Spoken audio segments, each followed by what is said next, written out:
Okay, so the next stage of development is the embryonic period.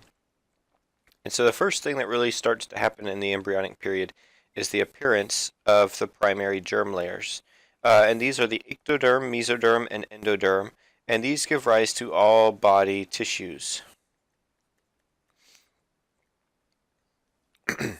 And so this is a very important structure, or very important structures. These are very important structures that form from the epiblast. So remember, the epiblast is the layer that's continuous with the amniotic sac, not the hypoblast, which is continuous with the yolk sac.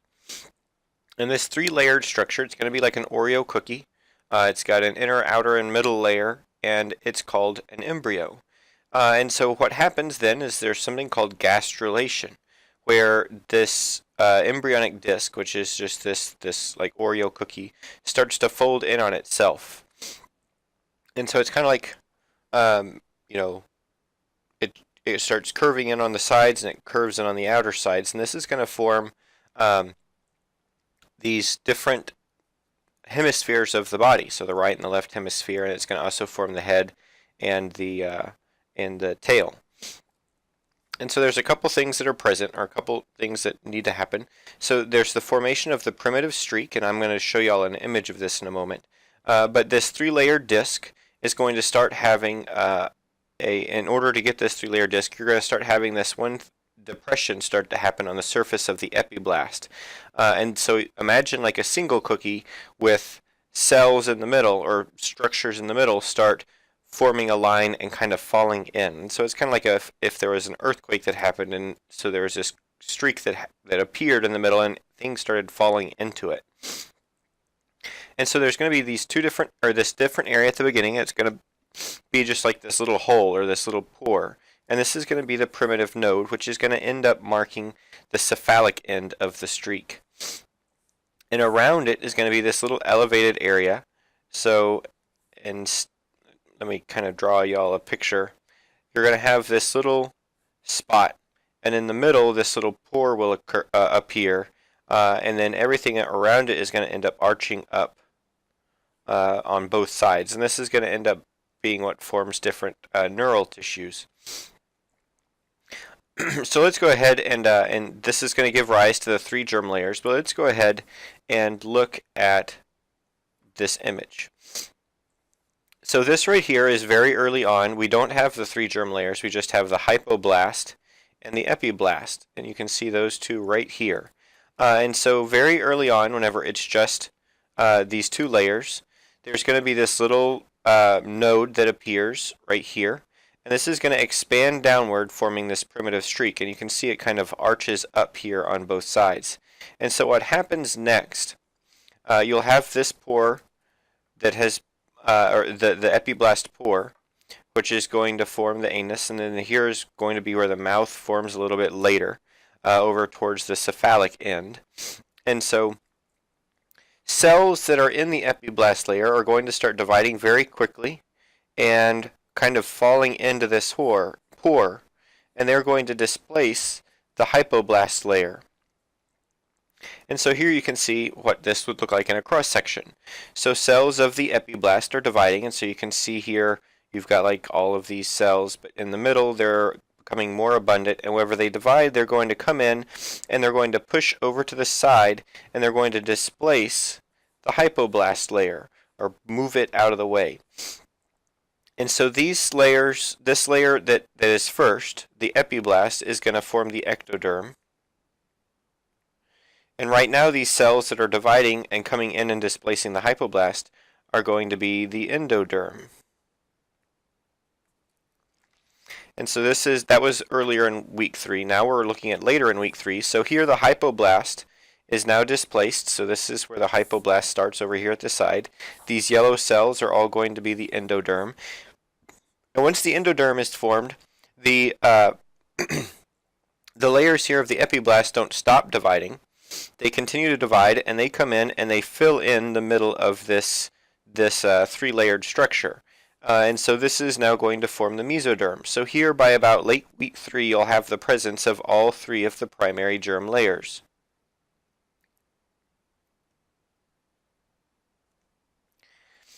And so these three germ layers are going to be what give rise or specialize later to become all of the different tissues of your body. So once we have all of this, we'll call it the embryonic disc. And so here you can see a cross section of the whole thing. We've got the ectoderm, the mesoderm, and the endoderm. And in the middle of this, whenever it's early on, there's going to be a notochord that forms, and this is going to be what gives rise to the vertebral column in a vertebrate.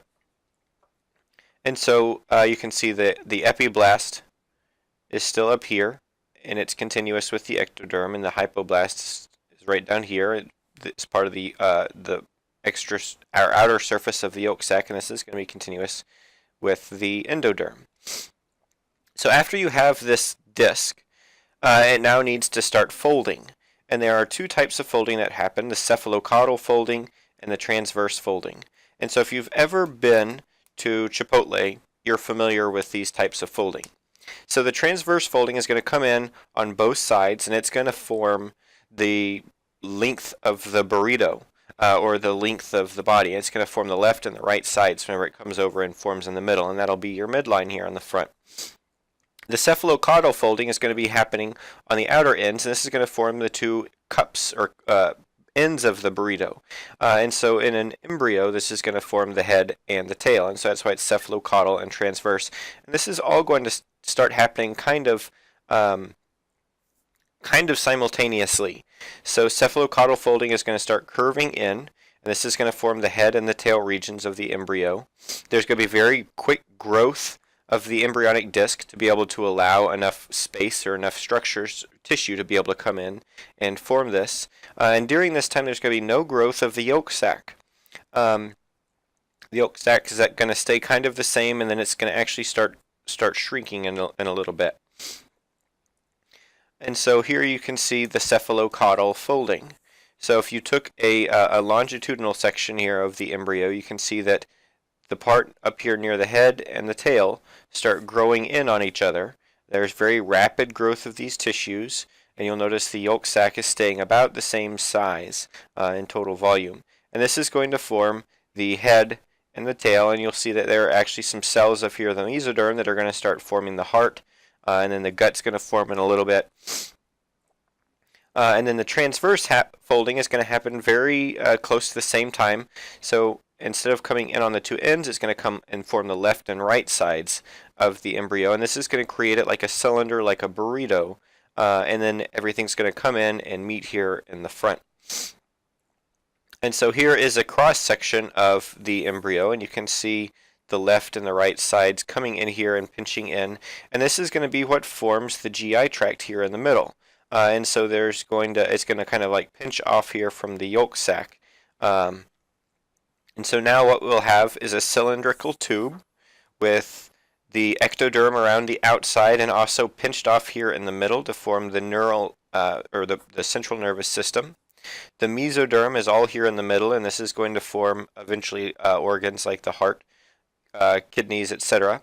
And then the gut tube is here in the middle, and this is going to form your digestive tract.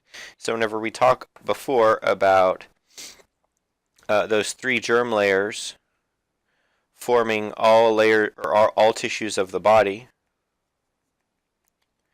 this is where they arise, and this is how they kind of get positioned, so that way they do give rise to those specific parts of the body. And so whenever the three germ layers are formed, they're going to be specialized a little bit. So you can't take a cell out of the endoderm and put it here into the ectoderm and expect it to give rise to nervous tissue or skin. It won't happen. They're specialized or already kind of have a little bit of their fate determined. And so that's it's kind of all set. So the different tissues, the ectoderm, endoderm, and mesoderm, are all going to give rise to specific structures. The ectoderm is going to give rise to your nervous tissue, your nervous system, and also your epidermis, your sense organs, pituitary gland, adrenal medulla, enamel of your teeth, the lens of your eye. The mesoderm is going to give rise to the notochord, the paraxial mesoderm, which is going to be the structures that appear on in repeating units down the length of the body, on both sides of the neural tube, and this is going to form little masses like your exoskeleton, how it's repeated in as different vertebrae all the way down. It's going to give rise to the muscle here around it, cartilage, dermis, connective tissues.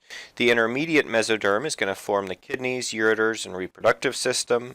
Lateral plate mesoderm is going to form the spleen, adrenal cortex, cardiovascular system, serous membranes, and then the head mesenchyme is going to give structure to the muscles and connective tissue on your face. And so here you can see how this is all kind of laid out. As the structure is starting to form, here you can see the ectoderm, the endoderm, and the mesoderm in the middle, and it highlights some of these different parts of the mesoderm here for you to see. So then the endoderm is going to differentiate, and this becomes the innermost tissues of your body, which are the linings of your GI tract, your respiratory linings of the urinary tract and reproductive tracts, your tympanic cavity, auditory tube, liver, gallbladder, pancreas, palatine tonsils, thyroid, parathyroid glands, and thymus. And so this image that y'all have summarizes everything. So here it points to where the ectoderm is early on during the folding, and then it comes and highlights the structures that it's going to form, and it gives you a list here. And it does the same thing for mesoderm and endoderm. And so this is a good image to kind of study or summarize all of those different germ layers. So once around week 8 hits, you're going to have mesoderm, endoderm, and ectoderm all in their correct locations, and the folding is going to be complete. You're going to be a cylindrical tube. You won't look like a human yet, but you're going to have the basic structures present. And so the organs are going to start forming. So by week 8, the upper and lower limbs will have an adult shape, which means there will be like an elbow and an arm. Same thing, you'll have knee appearance, etc. And the organ systems are going to have their rudimentary form. And what rudimentary form means is they're very basic. Their heart's not going to have all of the structures that it needs to have as an adult, but it's going to be a basic contractile heart. And so here, this is around week 8, which marks around the end of the week, or the embryonic period, and the embryo is only about 2.5 centimeters long, and so that's very tiny. 2.5 centimeters is about an inch, and so if that gives you an idea. And it's during this time that the structure, or the embryo, is very prone to teratogens, and teratogens are things that can cause birth defects such as alcohol, tobacco, drugs, and diseases. And so whenever the organ is at peak development, if there are teratogens that are introduced, then it really disrupts the development of that organ system, and it can cause very big problems for the developing human. After the embryonic period is the fetal period, and the fetal period we're going to go through moderately quickly because it's just going to end up maturing the tissues and the organs that were developed during the embryonic period. Everything grows very, very rapidly. So everything starts out at about 1 inch, or 2.5 centimeters, and then it makes it all the way to about 20 inches, or 53 centimeters, at birth. And there's going to be a very dramatic weight increase in the last 2 months.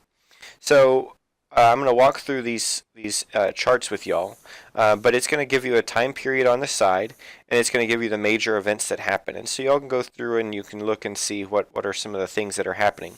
I'm going to highlight size differences. So remember, at week 8, you're about 2.5 centimeters.